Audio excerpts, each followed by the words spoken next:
Hey, how you guys doing? So it's Wednesday, 12 p.m. and I'm bringing you the Real Talk with JT. Today I have a very special guest. He's a real estate attorney. He's a strong guy. He's the guy who's gonna get your back. He's the guy who takes no excuses.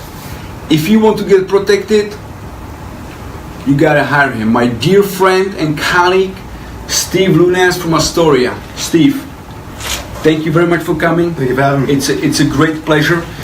So, Steve, why don't you introduce yourself? How long have you been in business? You know, what's your specialty? My sole area of practice is real estate law. My office is in Astoria. Okay. I opened up in 2000, so I've been at the location that I'm currently at for about 17 years right now. Time flies, huh? Yeah, it flies. Yeah. That's how long I know you roughly. Wow. Yeah, we knew each other like 14 years. Yeah. Wow. Scary. Yeah, Scary. went by really quick. Yeah, I get some gray hair too already. That's two of us. Yeah. So, I mean, Steve, the first question I have: why do I need to hire a real estate attorney in New York for a real estate transaction? Well, statistically, most transactions here in the state of New York are done with lawyers, unlike other states. Okay. New York also is... it's one of the few states, actually. It's one of the very few states where attorneys are used, but it's actually, most people, statistically, less fraud is found in New York transactions, okay, than other jurisdictions. And the advantage here is that each party usually has his or her own attorney, the seller, the purchaser, even the loan representative. The lender has their own representative that appears at the closing. This avoids conflicts of interest. So it's the sales attorney, the buyer's attorney, and the bank attorney. So basically 3 attorneys. That's correct. They're involved at the same time. That's correct. And there's also usually a representative from the title company, not necessarily an attorney, but a representative from the title company present as well. And it does prevent or minimize conflicts of interest. So the person from the title company, she has to be an attorney or paralegal of any sort, or it can be anybody who has general knowledge of that? Yeah, it doesn't necessarily have to be an attorney, nor a paralegal. Okay, but again, the advantage is that each side has their own representative present at the closing, eliminating or minimizing the possibilities of a conflict of interest. Okay. The other so it's not the requirement. So if somebody, let's say, they want to represent them and draw the contracts and go through it item by item just to really make sure that everything is legit, right? And look into the title, there's no real issues. So people, they can do that in New York, or it's a requirement to actually have an attorney? Some people do it on their own, but it's very rarely done. Well, I haven't seen it in 14 years, to tell you the truth. Okay, and what attorney the person would have to choose? Is it advised to hire a real estate attorney specific, or you can get an immigration attorney or litigation attorney? It's always preferable to use an attorney that has experience in that area of the law. Okay, so it's almost, for example, if you have a problem with your back, you're going to probably see a chiropractor. You're not going to go to a podiatrist. Similarly with the law. So if you want an attorney that has experience in real estate, it doesn't necessarily mean he has to be an exclusive real estate practitioner. He or she may run a general practice, but experience in real estate would be a prerequisite as far as I'm concerned. Yes. So sort of like a specialist. It always. If you want to label him a specialist, you could, but basically that person should have experience in that area of the law. Minimizes the chances of malpractice. The client is properly represented. It's the biggest investment of his or her life, generally speaking. So you want to invest in an attorney that has experience in that area of the law. And also, Steve, like what I experience sometimes, selling real estate mainly in Queens and Long Island. Sometimes when we have an attorney, let's say from Manhattan, gets involved, right? Sometimes they're not really familiar how the process works. So would it be also wise to get like a local attorney who's familiar with the process, let's say in Queens or Long Island? I mean, You do encounter that. Okay. You're always going to have good and bad apples. Okay. I mean, I work with several Manhattan attorneys who can be fantastic. Okay. But by the same token, I can tell you I work with several Queens attorneys that I may find to be not so fantastic. Okay. But as a general rule, it's always preferable, in my opinion, to use an attorney that is local and more familiar with the procedures in that particular jurisdiction. Okay. Okay. So I mean, like any profession, like you said, there's bad apples and good apples Sure. as well. So how the purchaser or seller, how do they select the right attorney? A lot of people sometimes may speak to a friend or family relative, Like a reference, basically? and get a referral from Okay. someone. A lot of times as well, they may also go with the referral of coming from their real estate agent or maybe even their mortgage representative. Okay. But ultimately, the purchaser or seller should speak with that attorney, maybe even meet with the attorney at his or her office, get an idea of that attorney's experience, what that attorney will do for them in that transaction, and then if they feel comfortable, they then make the determination if they want that lawyer to represent them. Okay. And is there like a way, maybe a website, where the people they can go and seek the attorney and maybe read the reviews about the attorneys? So- like for example, for us we have Zillow, right? So we're big on reviews. Anybody can go on Zillow or Yelp and basically read really the past experiences from the clients. Some attorneys may have a website, others that you may see reviews on them on Yelp, maybe even on LinkedIn. Okay. Okay. Some of them may have a Facebook page. Okay. Okay. And you'll see a description. Any of those will give a description typically of what the attorney will do or what other clients have experienced with. But ultimately, I think the client should eventually meet with the lawyer before they make that final decision, or at least speak with them first. So preferably meet face to face, see really who the person is, and see if they feel comfortable with him. If there's a synergy. I think face to face, you can never go wrong. Okay. The client sees the operation, they see the office, they meet the lawyer face to face, and they establish, I believe, a comfort level. Okay, or if they don't feel it, then they'll make that decision if that attorney's not the right person for them. Okay. Now the other question I have, which sort of relates, right back to it, it's how much the attorney usually charges per the transaction. What the attorney will charge may also depend on what area where he is located. Okay, and it will also depend on what type of property is involved. Is it a commercial property or is it a residential property? Okay, a commercial transaction will carry higher fees than a residential transaction will. We'll work with it. And right? even with residential transactions, okay, is it a cooperative? Is it a condominium? Is it a home? Some attorneys will also factor the price in of the property that's being sold or purchased. Okay, when they come up with their fee. Are there leases involved? Is it a four-family? Does the attorney have to review leases as well? Okay, all of these are issues that will make that attorney determine his or her price. Okay, and so is it a flat fee? Like I heard that the real estate attorneys actually in the past, correct me if I'm wrong, they used to charge a percentage of the transactions, right? And now I know that most of the real estate attorneys for most transactions they charge a flat fee. So it's like a flat fee, or is it per hour? Because different attorneys they charge per hour, right? There are some attorneys that will bill the client for the time that they put in, per phone call, per number of hours. Statistically, on typical residential real estate transactions, most attorneys are charging a flat fee today. Flat fee. Yeah. Okay. And the other question is, so let's jump into what the attorney will actually do for the client. What are the duties of the attorney? Is it just drawing the contracts or reviewing the contracts, or is it really from A to Z, all the way to the closing? The attorney's involved from contract until the moment of the closing. Okay. Especially if there is mortgage financing involved. Your typical closing process can take anywhere from 2 to 3 months. Okay, the majority of transactions will have loan/mortgage financing involved. So the attorney will be involved from the beginning between reviewing or negotiating the contract, working with if he's representing the purchaser, working with his or her lender, okay, to see if a loan approval will be issued within the time periods that the contract permits. A title report will be ordered. Okay, the attorney has to review the title report, which has various functions. First, you need to make sure, if you're representing the purchaser, that the seller is the actual owner of the property. This way he or she can transfer title to your client, your purchaser. Second, you want to see if there are any liens on the property, such as mortgages, unpaid property taxes. All of these possible liens that pertain to the seller have to be paid off. Okay?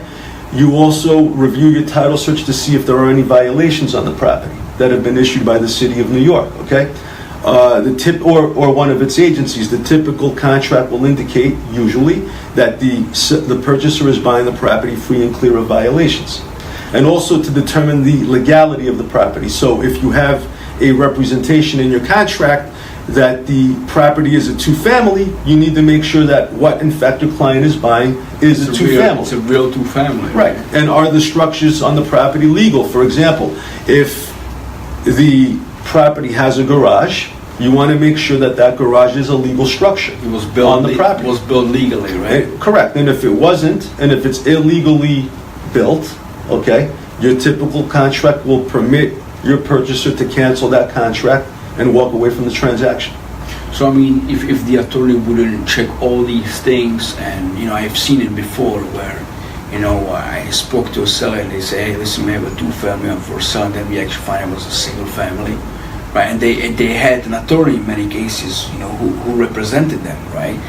But they didn't do their job, I guess, right? So once the buyer will closes and all these things they're not really checked out, it could be very unfortunate. They close with it and they kind of take whatever's inside the bag. It would be very unfortunate because you're looking at a huge investment. So in the example you just gave, a purchaser thought he was purchasing a two-family. It turns out it's a legal one.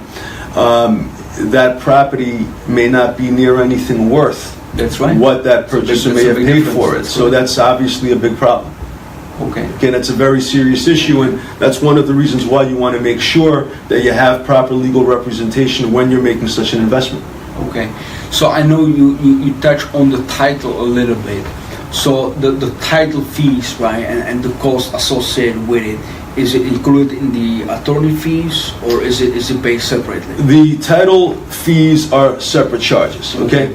The majority of the title charges that a purchaser will pay are regulated by the New York State Insurance Department. There are some charges that are not, okay? But the bulk of the charges are. And that's typically based on the price of the property that's being purchased as well as the amount of the mortgage if applicable. Okay. If there is a mortgage. So that's the title research and the title insurance, that's the same thing, right? So the title company, they would do both of these, right? It's usually at the closing a combined bill, which will include the cost of the title insurance, the cost of the searches that are done by that title company, to see if there are any violations, for example, on the property, to see if the property is a legal two-family, for example.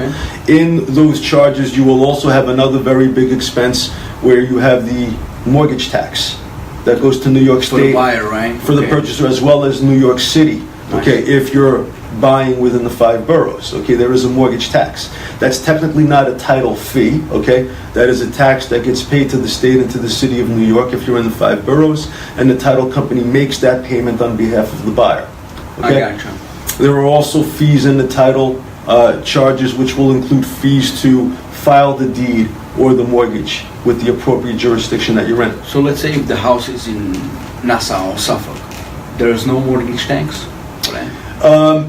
Or portion of it? Correct. The Nassau and Suffolk County do not charge a mortgage tax. Then it would only be a tax paid to the state of New York. The city of New York, if you're in the 5 boroughs, also does charge a mortgage tax. So that's big savings for the people, I guess, right? From that respect, yes. There are other fees, however, in those jurisdictions which may be higher, than other fees that you would see in the 5 boroughs. But without a doubt, the mortgage tax in Long Island will be much cheaper than it will be in New York City because they do not charge a local mortgage tax.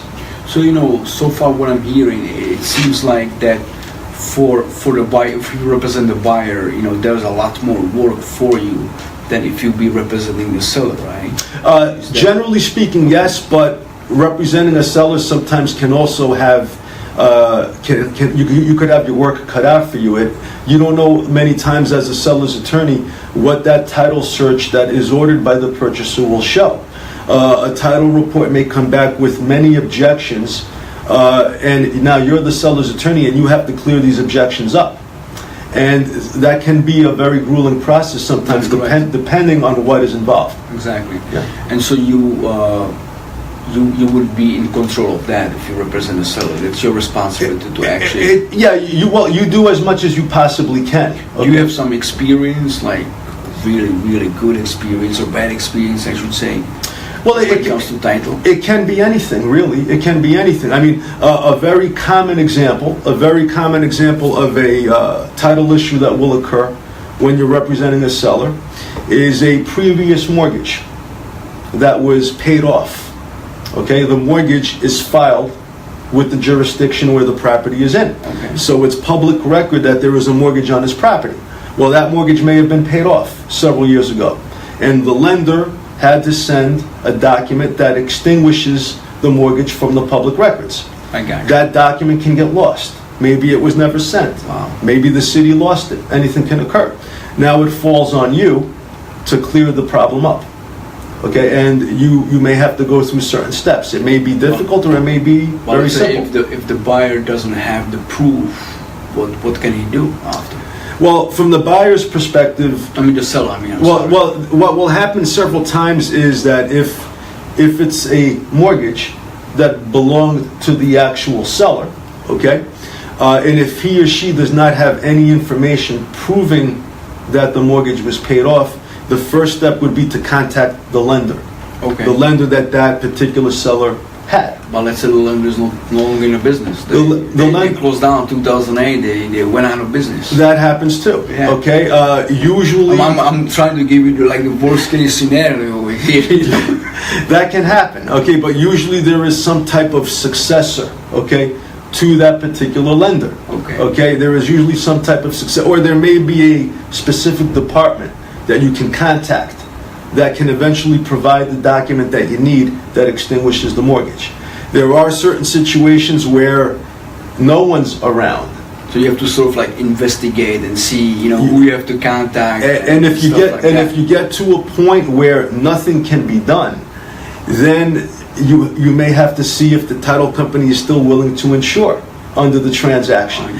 Title companies basically evaluate the risk. So let me give you an example. If it's a mortgage from 1965, okay, and it was a 25, I have a case like that right now actually, okay, a 1965 mortgage where the mortgage amount was $25,000, the title company is willing to insure the buyer without any additional cost to the seller, because they realize here that there's very little, if any, risk posed to them. No one has foreclosed on the property. 52 years ago. Clearly the mortgage has matured over 20 years ago, so they see it as no risk. If they didn't have 100-year fixed mortgage, right? 100-year loan.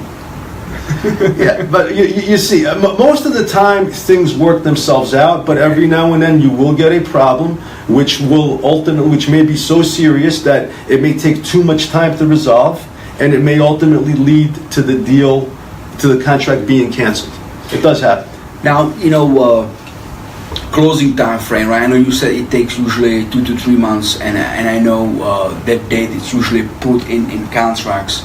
Is it usually 2 months from signing the contracts, 3 months? What is the standard time frame? The typical language in the contract, and it will vary, okay, but usually when there is mortgage financing involved, it will be worded as on or about 60 days. 60 days. On or about 60 days, which many attorneys interpret that on or about giving an additional 30-day window, which can lead to up to 3 months for purposes of closing. So that's actually was my other question. So if it's on or about, it gives the buyer additional 30 days after that date. Some attorneys will interpret it differently, but most attorneys will understand it as being an additional 30 days. Others dispute that that time period, but most will say it gives you an additional 30 days. And if, let's say, in the contract it says on or before, you got to be careful there, okay? I've seen a few times. That could be a booby trap, okay? Yes. If it says on or before, okay, that usually implies what is called the time is of the essence provision, which basically means that for a purchaser especially, that if the closing does not occur by that particular date, he or she may incur some type of penalty, or maybe even possibly the forfeiture of their deposit to the seller. Down payment. It could be, yeah. It's been interpreted to mean that in the industry. So you have to be careful with such a clause. So I mean, with that said, right, the time of the essence, how much is the time of the essence? Can it be 30 days? Is it fixed amount? It's whatever you negotiate in your contract. If there is a time of essence provision in your contract, it's whatever you negotiated for. It could be 2 weeks, a month, 3 months. It all depends what both parties mutually agree to. Let's say if the language is not there at all. If the language is not there at all, then typically, if you have your typical contract, which will indicate on or about, okay? And again, this provision is interpreted differently by attorneys, okay? The case law, the New York State case law on this has also been a little loose, okay? But most attorneys interpret it, including myself usually, on or about, that you'll have an additional 30 days from the date specified in the contract to close, and then should you not close by those additional 30 days, and you can then send that time of essence letter imposing a deadline date. And most attorneys will give anywhere between 10 to 15 days after those 30 days have elapsed. I got you. And so that was my question, is no mortgage contingency. So if there's no mortgage contingency, if they're going for a mortgage, right, it's my understanding, and they don't qualify for the loan for whatever reason, it might be their credit is no good, or they might lose the job, they can actually lose the down payment, right? No mortgage contingency basically means that if they want to apply for a mortgage, they can, but if the mortgage is not approved for any reason, they're still obligated to proceed with the purchase of the property, unless they have another legal basis to cancel the transaction. But they cannot cancel the transaction because the mortgage was not approved. Okay. So what are the ways for the buyer or the seller? Are they able to get out of the transactions? Well, there has to be a legal basis for the purchaser or the seller to be able to cancel the transaction. Okay. A legal basis. So one of those we discussed before in the example you brought up. Okay. A purchaser was under the impression she was buying a two-family, and ultimately the property wound up being a legal one. Or issues with a title And violation. if that was this, or a violation perhaps, and the seller refuses to cure it, or it cannot be cured within the period that the contract permits, that may be grounds to cancel your contract. Okay. And so let's say if the buyer just decides, you know what, we found something cheaper, I think we overpaying. Buyer's remorse. We change our mind. Can you cancel a contract based on buyer's remorse? Yes. Okay, unless there is such a provision in your contract, which is highly unlikely. Okay, no, you cannot. Okay, otherwise, I mean, if you walk away from the deal, you can walk away from the deal, but you're risking losing your down payment. So how about the seller? And we've seen it a few times, right? Where the seller says, hey, actually, the market value went up. I think I can get more money. I guess I'm not going to sell the house. I have another buyer, or I just changed my mind. So seller's remorse, okay? Most of your contracts will indicate that the purchaser has the right to sue the seller for what is called specific performance, to enforce the transaction. Unfortunately, however, many purchasers, if the seller is not cooperating, many times will walk away because they don't want to go through the time and expense of a legal proceeding. That can take to sue the seller basically. And take yes, it can take time. It's costly, and a lot of them sometimes will just walk away. And there are sellers that know that, and they'll just bet on it, and they may figure that the purchaser will not go through that headache. Because usually the attorneys they would actually advise the seller, hey, listen, you're not going to do anything. Just try it. Right? If the buyer drops the ball, and some attorneys I've seen it many times. They actually suggest to the buyer to don't go ahead and sue the seller because they say it's not really working for you. You're gonna have to spend money, go to court, put a lien on the house. Well, what the attorney should do for the purchaser, basically, you just make them aware of the process, okay, and then let that purchaser make the decision. Okay, it's not going to be an easy fix. Obviously, it's not something that happens overnight. it is costly and it does take time. If the purchaser is willing to go through that, sell the house, the buyer says, okay, I'll take you to court, I'll put a lien on the house, but he cannot take the money out of the transaction. The funds will typically remain in the escrow account of the seller's attorney. If the purchaser commences a legal proceeding against the seller's attorney may also take those funds and deposit it with the court. Okay. But under no circumstances should it be given to the seller under these facts. Okay. Okay. And so my other question would be with the title, right? So if there's an issue with the title, let's say violation, and the buyer or the seller cannot resolve it, and we've seen it where the buyer can hold money in the escrow, right, and the seller will resolve it down the line after the closing or after closing possession, right? What is the legalities with the escrow? You have to see what the terms of the escrow agreement are. Okay, and it's also going to depend, is there a lender involved? Okay, because a lender is investing in the property. Will your lender permit a closing if there are outstanding violations or if there is a structure that needs to be legalized? Okay, so, but let's assume that there is no lender involved or the lender has no objection. Okay, so to answer your question, it all depends on what you negotiate with your seller. Okay, it may indicate typically, for example, if there are violations, that the attorney for the seller will hold a certain monetary amount in his escrow account to give the seller an incentive to go ahead and remove those violations within a certain time period. And if those violations are not, maybe 3 months, maybe 6 months, if those violations are not resolved within that agreed upon time period, then the escrow agreement will indicate what options the purchaser may have. It may indicate that the entire escrow be surrendered to the purchaser, and then he or she will resolve the violations on his or her own. Maybe that purchaser will hire her own professionals to get those violations dismissed, provide receipts as to what those costs were, and get reimbursed from the escrow. Who determines the amount of the escrow? Because I've seen it's dealt with sometimes right at the closing for some unexpected repairs, right? How do you really determine that if it's a sufficient amount for the buyer to hold it in the escrow? This example that you're referring to typically happens when the purchaser does her final walkthrough of the property, her final inspection with a realtor, okay? And then various items are discovered that aren't working properly, which may have to be working properly pursuant to the contract. And a lot of times the walkthrough is done an hour before closing, or it may be done 1 or 2 days prior to the closing. So there are ways to handle it. One way is to see if the seller can repair it, and if the walkthrough is done well in advance of closing, it may give the seller an opportunity and enough time to do it. Hopefully it's resolved. Usually that's not the case. A lot of times the walkthroughs are done the day before, and there just isn't adequate time.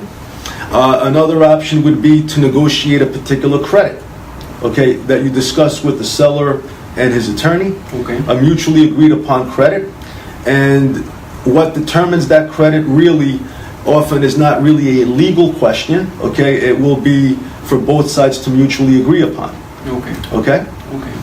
Another way is to have the seller resolve it post-closing with an escrow, okay?